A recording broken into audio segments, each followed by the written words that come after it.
मस्जिदों के सामने आप यूपी में, बिहार में या दिल्ली में भी कहीं चले जाइए, वहाँ आपको बहुत सारी हिंदू औरतें वो हाथ में अपने छोटे से बच्चे को लेकर खड़ी रहती हैं कि अल्लाह का नमाजी पढ़ के निकलेगा, हमारे बच्चे को फूंक देगा तो इसका बुखार ठीक हो जाएगा। अगर हमने हिंदुत्ववाद के नाम पे सांप्रदायिकता को पनपने दिया तो अल्टीमेटली सबसे बड़ा नुकसान उसका हिंदू समाज को होना है। अगर बेरोजगारी बढ़ेगी तो मान लीजिए हिंदू सबसे ज्यादा है तो हिंदू को सबसे ज्यादा नुकसान है उसका। 1200 ऐसे मुस्लिम देशभक्तों की हिस्ट्री दी गई है जिन्होंने इस देश के लिए अपनी कुर्बानी दी है। 12 नहीं 1200, और जिसमें 42 खवातीन हैं। 1857 के युद्ध में मेरठ से लेके और दिल्ली तक और बहुत सारे इलाकों में उलेमाओं के सर काट काट के पेड़ पे टांग दिए गए। हुआ कि ये गलती कहीं ना कहीं मुस्लिम समुदाय के जो लीडर्स हैं उनकी भी है। आपने कितना बताया कि खान अब्दुल गफ्फार खान आपके हीरो थे, विकास कर रहे हैं, कर्जे का विकास किया उन्होंने, तो कर्जे का विकास, नफरत का विकास, दंगों का विकास, झगड़ों का विकास ये हो रहा है। कहते हैं भारत माता की जय, हम भी कहते हैं भारत माता की जय। तो मैं तो भाजपाइयों से कहता हूं कि तुम लोग जब भारत माता की जय लगाते हो तो मैं समझता हूं कोई फैक्ट्री बिकने वाली है। तो मणिपुर की हिंसा पे ऑल पार्टी मीटिंग थी। गृह मंत्री जी 50 दिन के बाद जागे, उन्होंने मीटिंग बुलाई। फिर भी मैंने उनका धन्यवाद दिया। मैंने कहा चलिए ठीक है, कोई बात नहीं, आपने 50 दिन के बाद ही जरूरी समझा इस पे चर्चा करना। हजारों घर वहां जलाए जा चुके हैं, लाखों लोग बेघर हैं और सैकड़ों लोगों की जान जा चुकी है। बहुत सारे मासूम बच्चे हैं जो अनाथ हो गए। तो मैंने कहा कि ये स्थिति देश के सीमावर्ती राज्य में हो रही है। 50 दिन हो गए, भारत के प्रधानमंत्री जो हर विषय पे बोलते हैं, एक शब्द मणिपुर का मां उनके मुंह से नहीं निकला। ये बहुत ही दुर्भाग्यपूर्ण बात है। और मैंने कहा कि खबरें आती हैं कि साहब चर्च जलाए गए, वहां मंदिर तोड़े गए, मंदिर जलाए गए। हमने कहा ये चर्च और मंदिर नहीं जलाए जाते, ये लोगों के दिल जलते हैं और उस पे जो घाव, दिल पे जो घाव बनता है वो सैकड़ों साल तक मिटना मुश्किल हो जाता है। तो इसलिए मेरा अपना ये मानना है और मैं दिल से इस बात को मानता हूं कि भारत जो हमारा मुल्क है ये मोहब्बत की बुनियाद पे ही आगे जा सकता है। नफरत की बुनियाद पे न दुनिया का कोई मुल्क आगे गया है न ये आगे। और हमारी खूबसूरती क्या है? अगर आप पाकिस्तान के बारे में बात करेंगे वो कहेंगे हम मुस्लिम राष्ट्र हैं। आप नेपाल के बारे में बात करेंगे वो कहेंगे हम एक बार हिंदू राष्ट्र बने फिर हम अब हिंदू राष्ट्र नहीं हैं। किसी और देश के बारे में बात करेंगे तो वो कहेंगे कि साहब हम ईसाई राष्ट्र हैं। कहीं और अपने अपने धर्म के हिसाब से उन्होंने राष्ट्र बनाया। लेकिन भारत की संस्कृति, भारत की सभ्यता, भारत की खूबसूरती क्या है? हमारी पहचान क्या है? भारत की पहचान क्या है? हम कहते हैं विविधता में एकता, भारत की विशेषता। यानी भारत की पहचान ही यहाँ की डाइवर्सिटी है, यहाँ की विविधता है। अगर यहाँ अलग अलग रंग के फूल नहीं होंगे तो भारत बन ही नहीं सकता। यहाँ हिंदू भी हैं, यहाँ मुसलमान भी हैं, यहाँ सिख भी हैं, यहाँ ईसाई भी हैं, यहाँ बौद्ध भी हैं, यहाँ जैन भी हैं। अलग अलग धर्मों के लोग हैं, अलग अलग भाषाओं के लोग हैं। एक भाषा नहीं बोली जाती भारत में। नॉर्थ में अलग भाषा बोली जाती है, साउथ में अलग भाषा बोली जाती है, नॉर्थ ईस्ट में अलग भाषा बोली जाती है, वेस्ट में अलग। तो अलग अलग भाषाओं से बना हुआ देश है, अलग अलग सभ्यताओं से, संस्कृतियों से बना हुआ देश है। तो अब इसमें रोज हम झगड़े कराते रहें तो इसका फायदा क्या है, हमें ये सोचना चाहिए। एक सोसाइटी के तौर पे, एक समाज के तौर पे हमें कम से कम, अगर हमें ऊपर वाले ने दिमाग दिया, या तो हम जानवर होते, दिमाग नहीं होता, कुछ सोचते समझते नहीं, चलो भाई भेड़ों की तरह जहाँ कूदना है कूद पड़ो, जहाँ लड़ना है लड़ मरो। लेकिन अगर हमें ऊपर वाले ने दिमाग दिया है, सोचने समझने की शक्ति दी है, तो कम से कम इतना तो हम सोच सकते हैं कि हम आगे कैसे बढ़ेंगे। झगड़ा करके आगे बढ़ेंगे, मारकाट करके आगे बढ़ेंगे, या मोहब्बत से, प्यार से एक साथ रह के आगे बढ़ेंगे।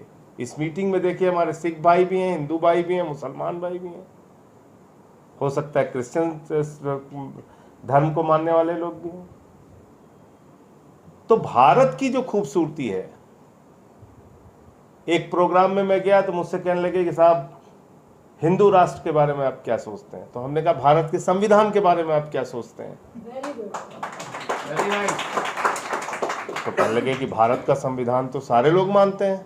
तो हमने कहा भारत के संविधान के प्रियम्बल में क्या लिखा हुआ है?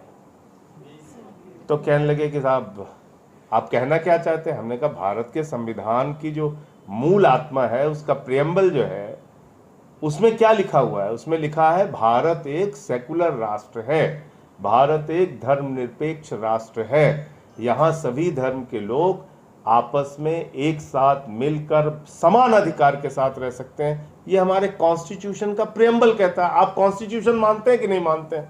अब वो मीडिया वाले आदमी थे और बड़ा चैनल था राष्ट्रीय, तो घबरा गए। कुछ एडिटर्स आए थे, उन्होंने कहा आपका क्वेश्चन जो है वो अनकॉन्स्टिट्यूशनल है, ये आपका सवाल गैर संवैधानिक सवाल है, ये सवाल बुनियादी तौर पे आप संविधान के खिलाफ पूछ रहे हैं। तो वो चुप हो गए। बड़े रिपोर्टर थे, मैं नाम नहीं बताऊंगा। फिर उन्होंने क्या किया कि क्योंकि जवाब उनके मुताबिक उनको नहीं मिला, तो जब उन्होंने प्रोग्राम का प्रसारण किया तो वो हिस्सा काट दिया। तो ये तो मीडिया का हाल है, ये मीडिया का हाल है।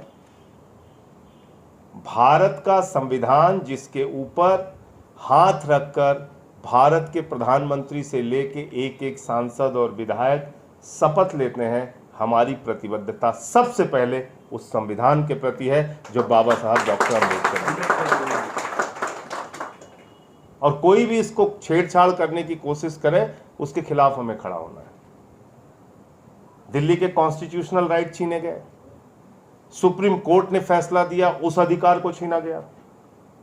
5 जजों की पीठ ने फैसला दिया कि भाई दिल्ली में एक चुनी हुई सरकार है, उस सरकार को पूरा अधिकार होना चाहिए ट्रांसफर पोस्टिंग का। 8 दिन के अंदर उसको बदल दिया गया। 5 जज के सुप्रीम कोर्ट के फैसले को 8 दिन में बदल दिया गया। अब हॉस्पिटल बनाना है केजरीवाल जी को, स्कूल बनाना है केजरीवाल जी को, और प्रिंसिपल रखना है मोदी जी को, डॉक्टर रखना है मोदी जी को, सड़कें बनानी है केजरीवाल जी को, और जेई और इंजीनियर और चीफ इंजीनियर रखना है मोदी जी को। ट्रैफिक का संचालन और बसें चलानी है केजरीवाल जी को। मस्जिदों के सामने आप यूपी में, बिहार में या दिल्ली में भी कहीं चले जाइए, वहाँ आपको बहुत सारी हिंदू औरतें वो हाथ में अपने छोटे से बच्चे को लेकर खड़ी रहती हैं कि अल्लाह का नमाजी पढ़ के निकलेगा, हमारे बच्चे को फूंक देगा तो इसका बुखार ठीक हो जाएगा। अगर हमने हिंदुत्ववाद के नाम पे सांप्रदायिकता को पनपने दिया, तो अल्टीमेटली सबसे बड़ा नुकसान उसका हिंदू समाज को होना है। अगर बेरोजगारी बढ़ेगी तो मान लीजिए हिंदू सबसे ज्यादा है, तो हिंदू को सबसे ज्यादा नुकसान है उसका। 1200 ऐसे मुस्लिम देशभक्तों की हिस्ट्री दी गई है जिन्होंने इस देश के लिए अपनी कुर्बानी दी है। 12 नहीं, 1200, और जिसमें 42 खवातीन हैं। 1857 के युद्ध में मेरठ से लेके और दिल्ली तक और बहुत सारे इलाकों में उलेमाओं के सर काट काट के पेड़ पे टांग दिए गए। हुआ कि ये गलती कहीं ना कहीं मुस्लिम समुदाय के जो लीडर्स हैं उनकी भी है।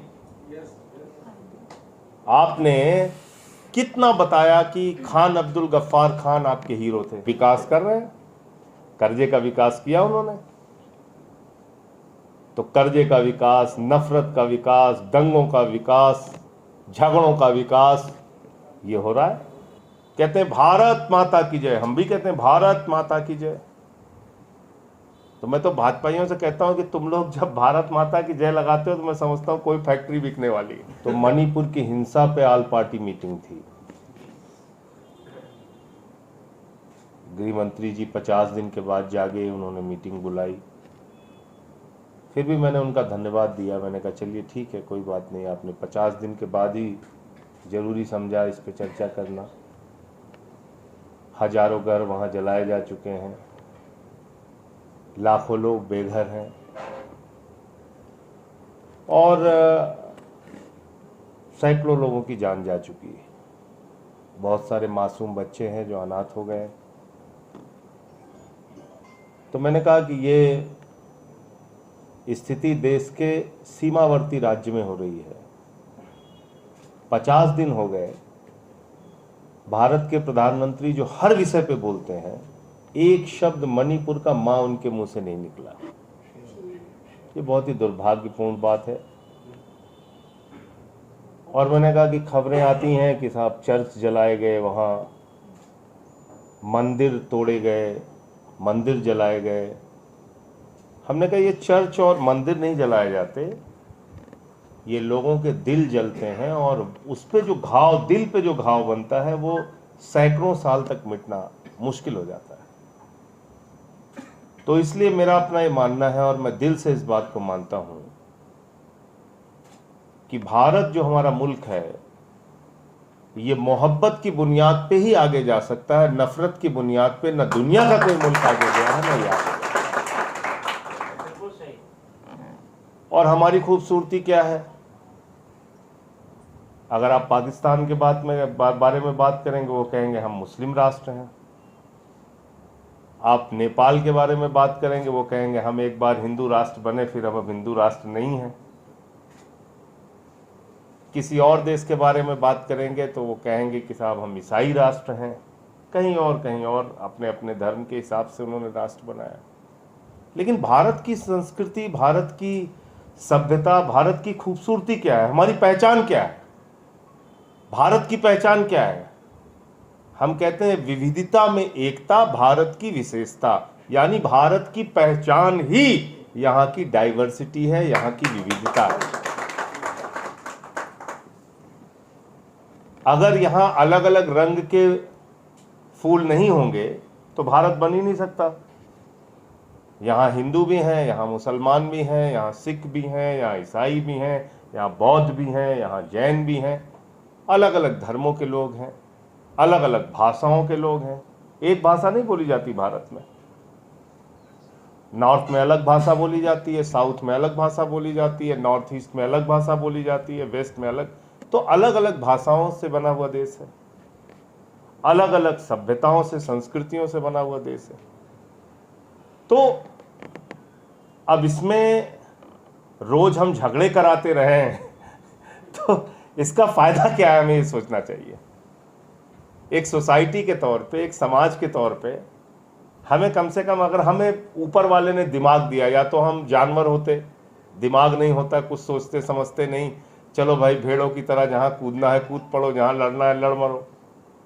लेकिन अगर हमें ऊपर वाले ने दिमाग दिया है, सोचने समझने की शक्ति दी है, तो कम से कम इतना तो हम सोच सकते हैं कि हम आगे कैसे बढ़ेंगे। झगड़ा करके आगे बढ़ेंगे, मारकाट करके आगे बढ़ेंगे, या मोहब्बत से, प्यार से एक साथ रह के आगे बढ़ेंगे। इस मीटिंग में देखिए हमारे सिख भाई भी हैं, हिंदू भाई भी हैं, मुसलमान भाई भी हैं, हो सकता है क्रिश्चियन धर्म को मानने वाले लोग भी हैं। तो भारत की जो खूबसूरती है, एक प्रोग्राम में मैं गया तो मुझसे कहने लगे कि साहब हिंदू राष्ट्र के बारे में आप क्या सोचते हैं? तो हमने कहा भारत के संविधान के बारे में आप क्या सोचते हैं? Very nice. तो कहने लगे कि भारत का संविधान तो सारे लोग मानते हैं। तो हमने कहा भारत के संविधान के प्रियम्बल में क्या लिखा हुआ है? तो कहने लगे कि साहब आप कहना क्या चाहते हैं? हमने कहा भारत के संविधान की जो मूल आत्मा है, उसका प्रियम्बल जो है, उसमें क्या लिखा हुआ है? उसमें लिखा है भारत एक सेकुलर राष्ट्र है, भारत एक धर्मनिरपेक्ष राष्ट्र है, यहाँ सभी धर्म के लोग आपस में एक साथ मिलकर समान अधिकार के साथ रह सकते हैं। ये हमारे कॉन्स्टिट्यूशन का प्रियम्बल कहता है। आप कॉन्स्टिट्यूशन मानते हैं कि नहीं मानते हैं? अब वो मीडिया वाले आदमी थे और बड़ा चैनल था राष्ट्रीय, तो घबरा गए। कुछ एडिटर्स आए थे, उन्होंने कहा आपका क्वेश्चन जो है वो अनकॉन्स्टिट्यूशनल है, ये आपका सवाल गैर संवैधानिक सवाल है, ये सवाल बुनियादी तौर पे आप संविधान के खिलाफ पूछ रहे हैं। तो वो चुप हो गए। बड़े रिपोर्टर थे, मैं नाम नहीं बताऊंगा। फिर उन्होंने क्या किया कि क्योंकि जवाब उनके मुताबिक उनको नहीं मिला, तो जब उन्होंने प्रोग्राम का प्रसारण किया तो वो हिस्सा काट दिया। तो ये तो मीडिया का हाल है, ये मीडिया का हाल है। भारत का संविधान जिसके ऊपर हाथ रखकर भारत के प्रधानमंत्री से लेके एक एक सांसद और विधायक शपथ लेते हैं, हमारी प्रतिबद्धता सबसे पहले उस संविधान के प्रति है जो बाबा साहब डॉक्टर अम्बेडकर ने। और कोई भी इसको छेड़छाड़ करने की कोशिश करे, उसके खिलाफ हमें खड़ा होना है। दिल्ली के कॉन्स्टिट्यूशनल राइट छीने गए, सुप्रीम कोर्ट ने फैसला दिया, उस अधिकार को छीना गया। 5 जजों की पीठ ने फैसला दिया कि भाई दिल्ली में एक चुनी हुई सरकार है, उस सरकार को पूरा अधिकार होना चाहिए ट्रांसफर पोस्टिंग का। 8 दिन के अंदर उसको बदल दिया गया। 5 जज के सुप्रीम कोर्ट के फैसले को 8 दिन में बदल दिया गया। अब हॉस्पिटल बनाना है केजरीवाल जी को, स्कूल बनाना है केजरीवाल जी को, और प्रिंसिपल रखना है मोदी जी को, डॉक्टर रखना है मोदी जी को, सड़कें बनानी है केजरीवाल जी को, और जेई और इंजीनियर और चीफ इंजीनियर रखना है मोदी जी को।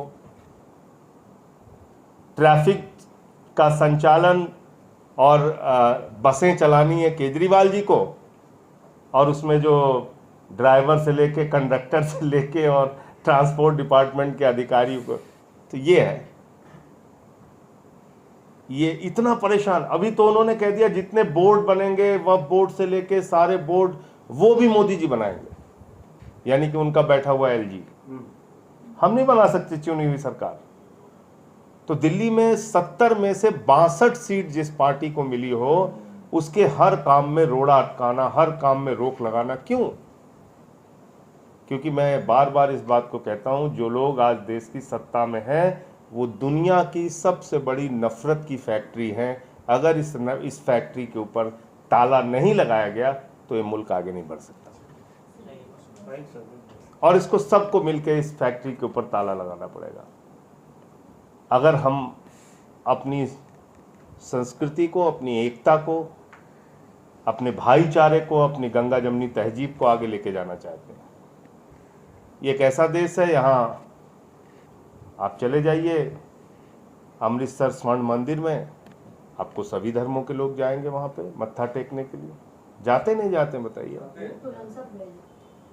मुस्लिम भी जाते हैं, हिंदू भी जाते हैं, सिख भी जाते हैं। वहाँ चले जाइए, आपको लंगर जहाँ पे चल रही होती है सारे लोग बैठ के खाते हैं एक साथ। यहाँ पे सूफीज़म को मानने वाली बहुत बड़ी जमात है। दरगाहों पे चले जाइए, आपको मुस्लिम से ज़्यादा हिंदू मिलेंगे वहाँ पे। आप चले जाइए देखिए आप। मैं गया एक बार देवा शरीफ, हमारे यहाँ यूपी के अंदर है। तो मैं पहुंचा दरगाह पे, तो कहने लगे कि साहब अभी यहाँ पे आरती होगी। तो मैंने कहा आरती होगी दरगाह पे? तो मैं थोड़ा सा, देखिए भारत कितना खूबसूरत देश है, इसको समझना होगा। हो सकता है हम किसी चीज को माने ना माने, वो एक अलग बात है।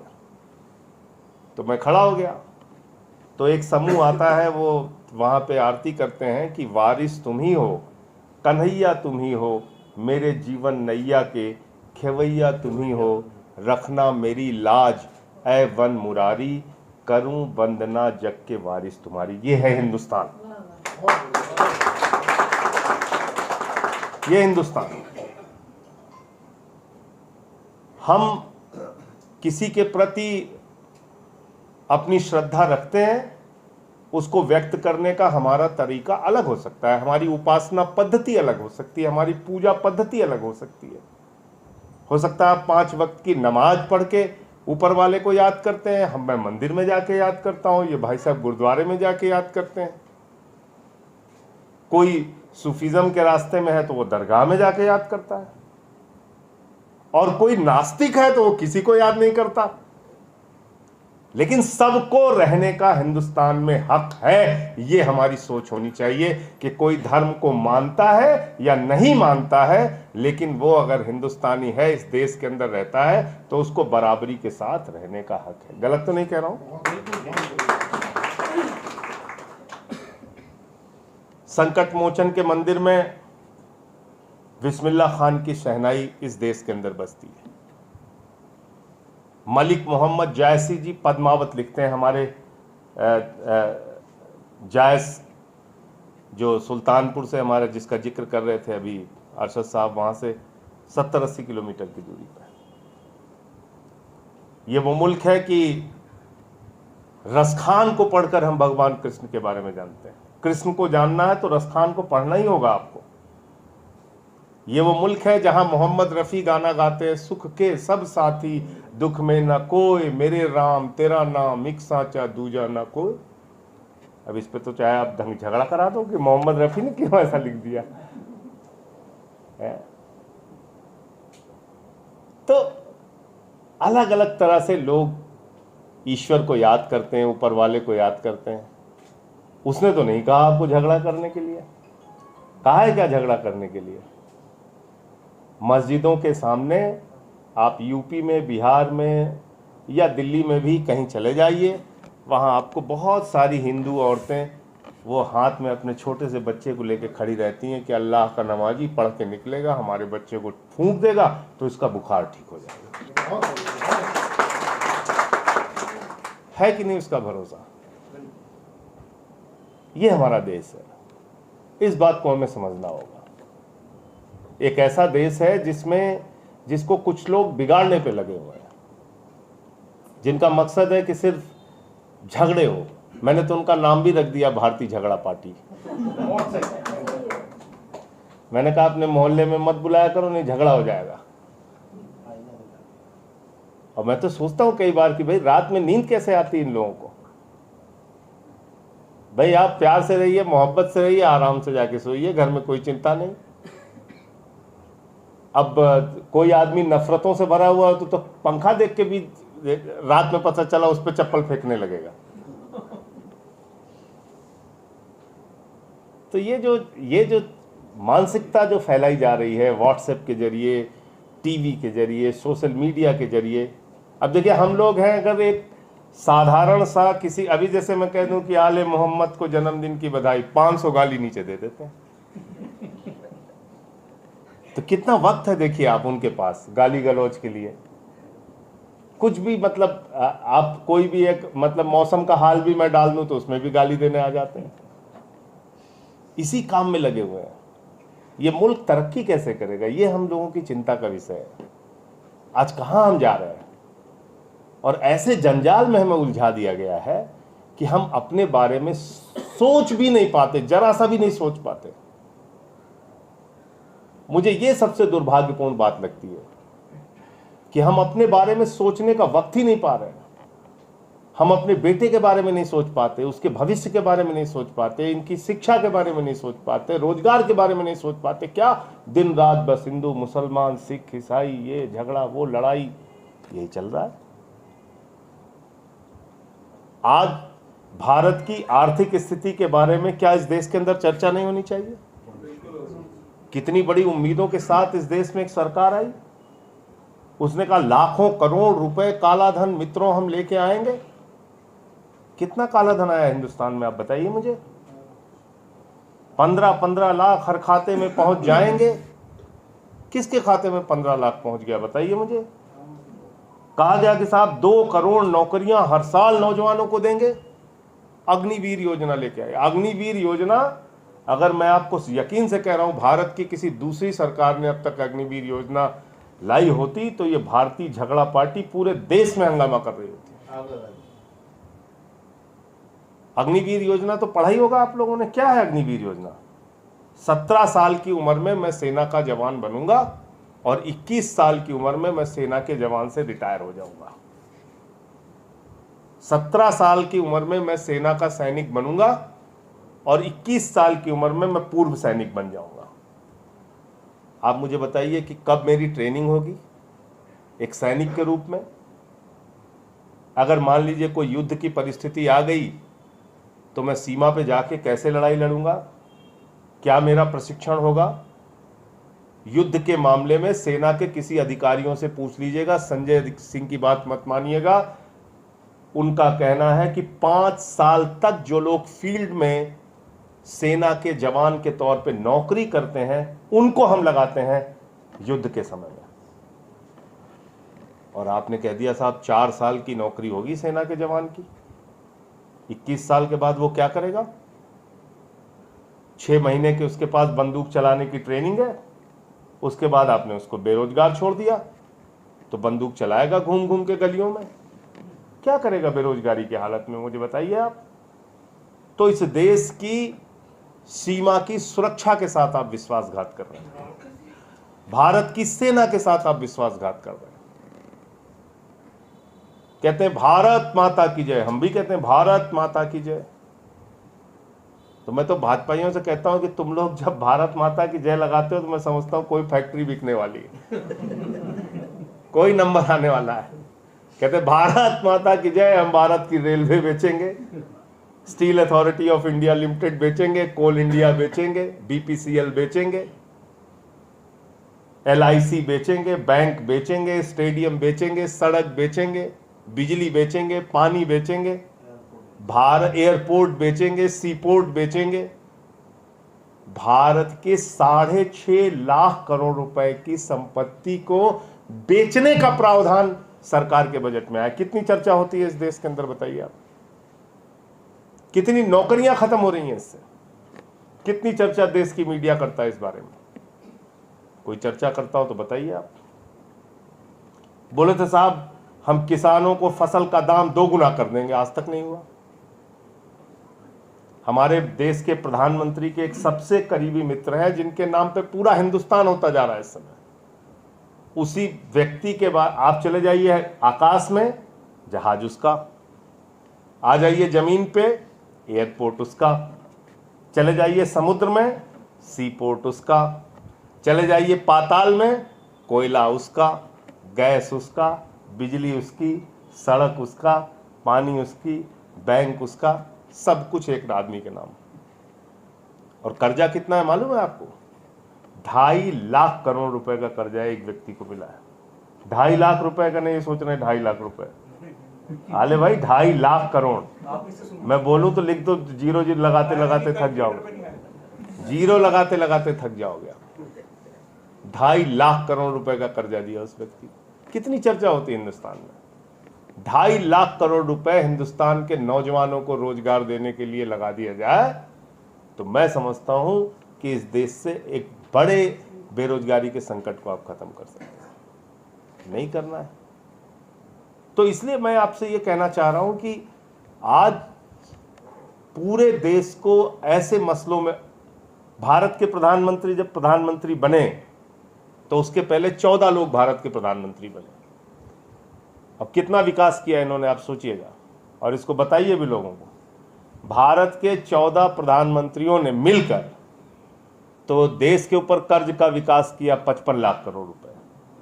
तो वो तो कम विकास कर पाए, 14 लोग मिलकर जितना काम नहीं कर पाए उतना अकेले मोदी जी ने किया। सोचिएगा 14 प्रधानमंत्रियों ने भारत के ऊपर कर्जा लादा 55 लाख करोड़ रुपए का, अकेले मोदी जी ने 100 लाख करोड़ का कर्जा लिया, भारत का कर्जा बढ़ा के 155 लाख करोड़ रुपए कर दिया। अब बताइए तरक्की की कि नहीं की? उन्होंने कह रहे हैं विकास कर रहे हैं, कर्जे का विकास किया उन्होंने।